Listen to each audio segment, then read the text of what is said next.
Next up, we have Heroes of Prokhorovka from the War Thunder soundtrack. Once again, everybody, this is a Basterd's LFA, a layman-friendly analysis. I'm a professionally trained musician and composer, and my objective here is to explain things in a way so that you don't have to be one to understand what is happening here, musically. So, if you like the sound of that, make sure you're following the channel, subscribe to the channel, whatever term you want to use. Like the video, share the video, leave a comment, turn on notifications, become a member. Once again, everybody, what happens if we reach 10,000 before Christmas 2025? The gaming channel. How to request songs if you're not on the live stream. I have a spiel for this and a bunch of other things at the end of the video, so stick around for that. Disclaimers showing on your screen right now, so go ahead and pause the video if you want to read them in full. Otherwise, please be patient with me. I am acoustic and guitared, so please keep that in mind. With that said, let's check this out. Heroes of Prokhorovka. Let's go. This is a live recording, is my understanding, so.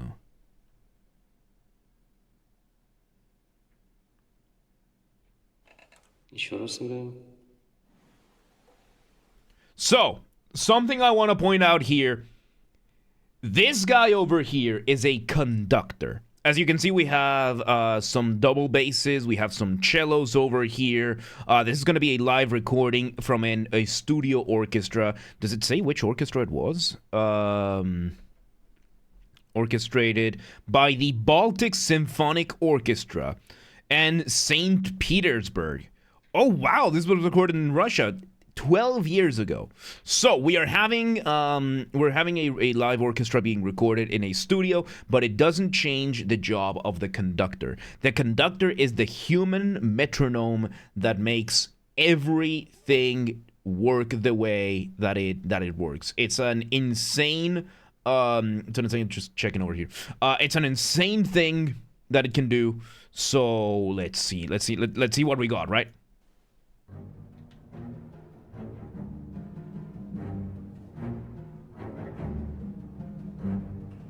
I love being able to see what is being played. So we start with the double basses, giving us our initial bass line, some percussion over there. I think those are timbales, I think. That initial percussion giving us some kind of thing. I thought they just waved hands. No, the conductor's job is to keep track of every single instrument in every line of every single instrument. So let me bring a score, right? So let me see here. I have some music scores, and Valid, welcome today. I'll check that afterwards. Let me bring a musical score. Let's bring some Stravinsky, Rite of Spring, right? So here is what an orchestral score looks like. As you can see, this is from Stravinsky's Rite of Spring. This is a study score, so this is not entirely how it would look like. But we have over here, for example, 4/4. So the conductor is going to be conducting 2, 3, 4. Then is going to give the sign to yes, this is the original instrument, but the translated name is the bassoon. We have the bassoon, we have clarinets, bass clarinet, and horns. So we have the bassoon, and the conductor is going to cue in the bassoon.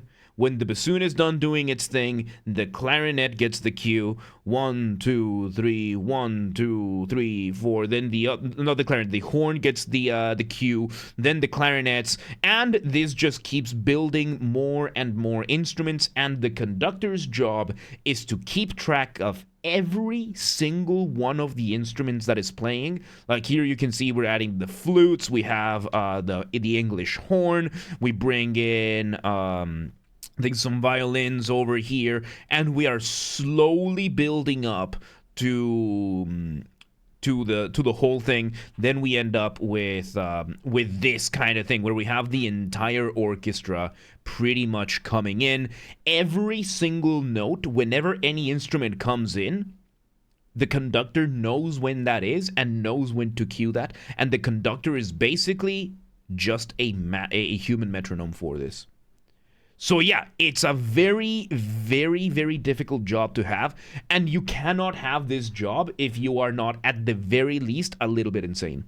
Because in order to be able to keep up, like, not only do we, like, over here, okay, we have two piccolo flutes, we have two flutes, we have a bass flute, it would seem, we have two oboes, an English horn, a piccolo clarinet, three clarinets, a bass clarinet, two bassoons, two contrabassoons, a horn, a horn? Yes, a horn, I think this is a trombone. We have a violin solo. We have the violin section in divisi. We have the violoncellos, and we have the double basses all doing different things right now.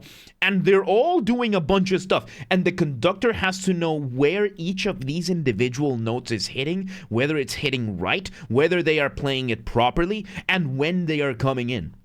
So at this point, everything kind of goes back to the bassoon. So you have to, like, indicate, okay, bassoon alone again, then we bring in the violin. It's insanely difficult to keep up of an orchestra. Some works are easier than others, but yes. It's kind of an orchestra, watched the rest of them had to play some god-awful parts, enjoyed not having to deal with that, just blast out low notes instead. You lucky bastard. Yeah, there you go. So yeah, let's see where this goes.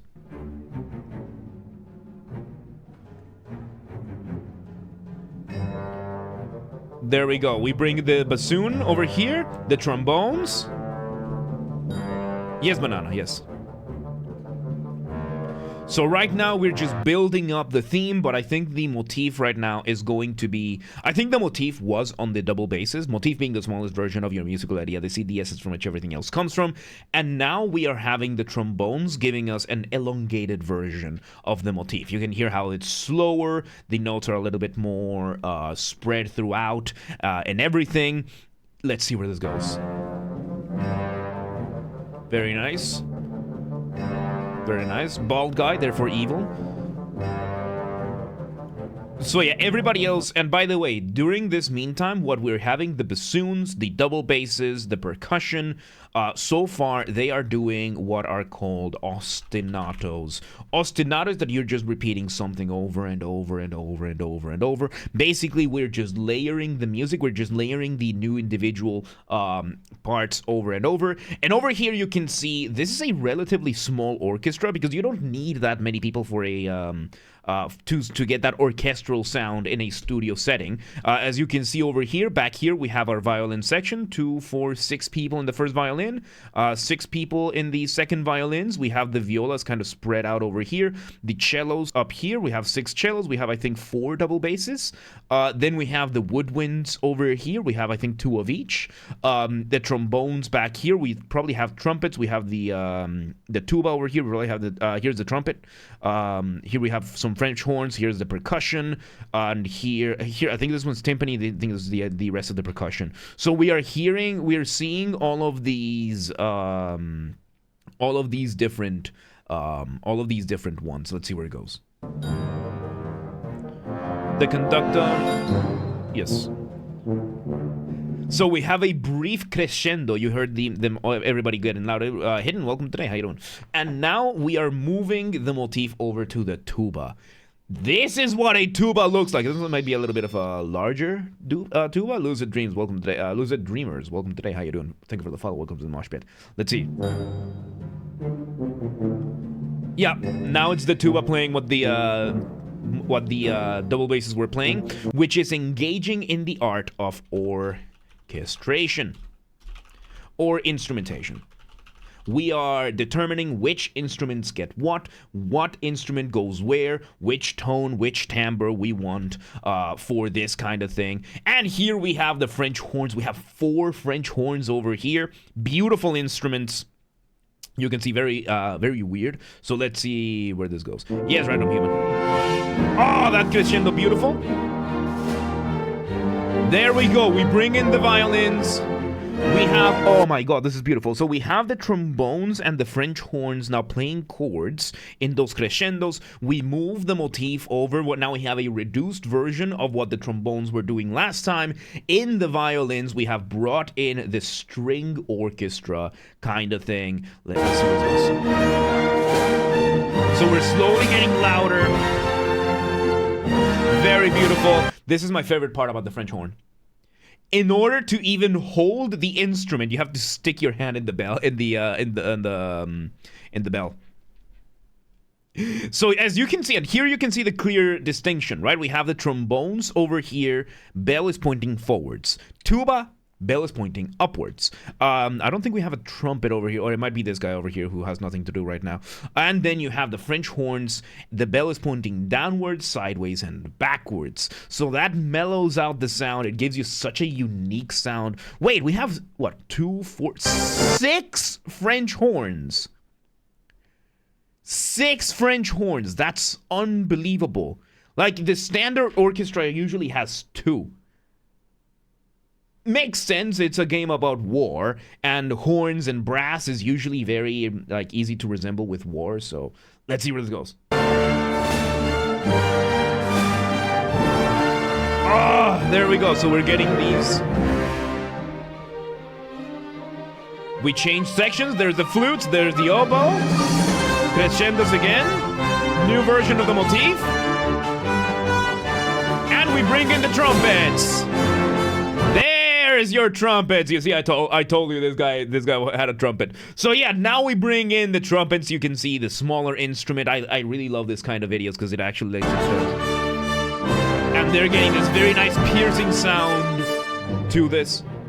And you saw there, right? You saw the conductor there giving the trumpets the, okay, you can take it down now. We can bring it back down. We bring back the intensity. Now we have the violins doing some staccato, right? So staccato is when you play short bursts of music. You can hear it very, very clearly right now on the violins, right? Very nice. We bring back the tuba. The tuba being doubled by the double basses. Doubling is when you have more than one instrument playing the same thing at the same time. So we are having that initial ostinato once again, but now it's being done by both the tuba and the double basses. Really cool way of doing this. First it was just the double basses, then is the tuba, and now it's both. So yes, and yeah, it's always really cool when you allow the French horns to have their moment. It's beautiful. So yeah, let's see where it goes. We're slowly increasing the volume here. We're slowly bringing the crescendos up, and there's the score. We have probably the composer over here. Or the orchestrator. Composer Ekaterina Kuzmenko. So this is probably the composer over here reading through the score that she probably made. Really cool. Let's see where this goes. That was the bassoon. There we go. We slow down the violins with the brass giving us those beautiful horns. And now we have a very cool trick that you can do in most music. How do you increase intensity? Play the same thing, but higher. We brought the concept of octaves, right? So an octave in music is based on the scale, right? So scales are usually going to be 7 notes. And then you reach the octave. Take, for example, the scale of C major. C, D, E, F, G, A, and B. And then your 8th note, your octave, is going to be C again. So whenever you engage in octaves, that just means you're playing the same note again, just in a different octave. So here is C major. The first and last notes were C. So how do you increase intensity in something like this? Repeat the motif an octave higher. So let's say we have this motif, right? Then we just do it an octave higher. So it gives us a little bit of extra motion. It allows you to reuse the material pretty much immediately, and it adds to the intensity. So how much does a song like this hire? It depends. So yeah, then there's also the cost of the orchestra. This was in Russia. This was recorded in Russia back in 2013. So chances are this would have been cheaper than the Budapest film orchestra. This is a relatively small ensemble. As I said, like not that many violin players, not that many string players. We do have quite a few brass players. So I would say this one, I would approximate it about $2,000 altogether, considering the different economies, the different the different costs for everything. In this case, it probably cost around $2,000 to make. If you were to do this in somewhere like London, it would approximate probably around 10,000. And it's entirely because of cost of living, I would say. So yeah, I would estimate around $2,000 at the time, which would be about like what, $3,000 nowadays. So pricey, but not expensive, not insanely expensive. So yeah, let's see where this goes. So yeah, variations of the motif, and we bring it back to the violins. The flute's over here doing some arpeggios. We bring this just doing some arpeggios, right? So arpeggio is when you play a chord one note at a time. You heard it there with the violins. Here is C major, for example. Here it is arpeggiated. And right now, are the strings about to do some pizzicato? Yes! Okay, so I finally get to show what a pizzicato looks like, and I'm blocking it with my face. Okay, so pizzicato.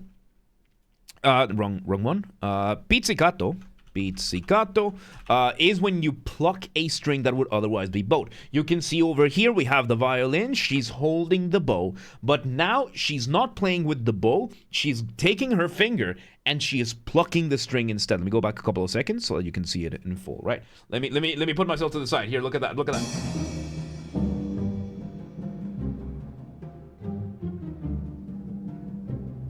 So we repeat. We bring back the ostinato.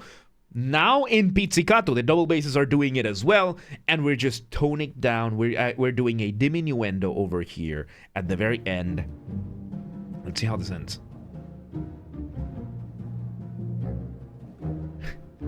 Doubled by the bassoon now. You can hear it with the bassoon. The bassoon doing staccatos while the rest are doing pizzicatos. I can't believe I even caught it. So yeah, one last note and it ends. And I did hear one of the musicians over here accidentally let the wrong string play. I heard that right there. One of the violins accidentally let one of the strings play. And there you go. There you go.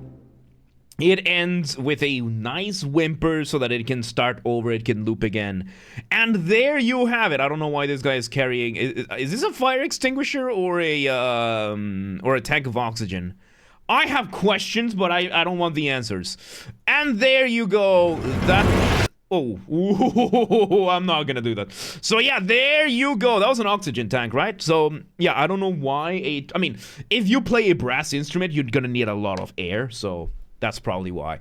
And there you have it. That was Heroes of Prokhorovka from the War Thunder soundtrack. What a fun experience this was, especially being able to, like, this video was super well shot, by the way, because we were able to see what each instrument was doing at the given time. I was able to explain how the instruments look. Like, I didn't have to pull up the usual images. This was really good. This was really good. I like this. I like this. The piece itself was really, really good, really well made. With a very cool, like, ups and downs and everything. There was just really cool stuff, right? Really cool stuff. Heroes of Prokhorovka, War Thunder. That was good. Once again, everybody, this has been a Basterd's LFA, a layman-friendly analysis. I'm a professionally trained musician, a composer, and my objective here has been to explain things in a way so that you don't have to be one to understand what's happened here, musically. So, if you're watching this on the YouTube video archive thing, thank you for watching. Make sure you're following the channel, subscribe to the channel, whatever term you want to use. Like the video, share the video, leave a comment, turn on notifications, become a member. Once again, everybody, if we somehow hit 10,000 subscribers on YouTube before Christmas 2025, which... not very likely, but still possible. If it happens, on top of doing the audiobook fan fiction thing, I will also play a single video game of the choice of the community. Whatever y'all want, we'll play it live on stream, of course, within terms of service and whatnot. Once again, this has to be achieved through legitimate and honest means only. No account duping, no botting, no buying followers, no alt accounting, no rat behaviors like that. Go share the videos, the streams with your friends, with your families, with your family's friends, with your friends' families. Those are two very distinct concepts, by the way. With your online and offline communities, go share these videos with everybody that you know. Also use the hype function on YouTube. We have a group on the Discord that coordinates for that. Link down below. Go coordinate with people and hype up the videos, right? Artists on YouTube, musicians or otherwise on YouTube or otherwise. It's an open invitation. Let's work together. Let's make music, right? If you want any of my musical skills, whether it's my guitars, Mongolian throat singing, you know, the good old ooh, ooh, ooh, ooh, kind of thing, regular singing, voice acting, whatever it is, reach out, let me know. Or if you want to figure out your something for your composition, reach out, let me know. Let's work together. And if you're in the audience and you know somebody that could benefit from any of my skills, reach out, let them know. Please do not harass anyone. Please do not spam anyone. Be cool about things. Don't be a rat. Members get early access to the content. I schedule the videos for the week on Saturdays, and if you're a paid member on YouTube, regardless of your tier, you get access to the videos when I schedule them, at least for the LFAs. So become a member today. If you want to listen to this without me interrupting every 3.5 seconds, I will be linking it in the description down below. If you want to request a song and you're not on the live stream, check the pinned comment on this video. If you are on the live stream, you can go ahead and start requesting. And if you want to catch the streams when they happen live, we aim for Monday through Friday, 6 p.m. Central European Time. We stream live on Twitch, YouTube, and Kick so that you can tune in from whichever platform you prefer. Again, 6 p.m. Central Europe. If you do not live in Europe, do not worry. We have the full up-to-date streaming schedule showing in your local time zone in both Discord and Twitch. Both are linked in the description down below. So if you live in Le Mars and you're like, yeah, but what time is 6 p.m. in Hungary? I don't live there. Do not worry. Just check the links in the description, Twitch or Discord, and there's going to show the streaming schedule in your local time zone. And follow the gaming channel. I have a gaming channel because, of course, I have a gaming channel. I'm on YouTube. What else could I possibly have? Games are Basterd. That's where I put the gaming after show recordings when they happen. Recorded live on stream in the after show on the main channel, and then the recordings go here. Link down below in the description, or just search on YouTube. Same username as James R. Basterd. Just swap the J for a G, and you got it. And yeah, there you go. Heroes of Prokhorovka, War Thunder, really good stuff, dude. I'm impressed by War Thunder, really, really good stuff. But yeah, let's move on.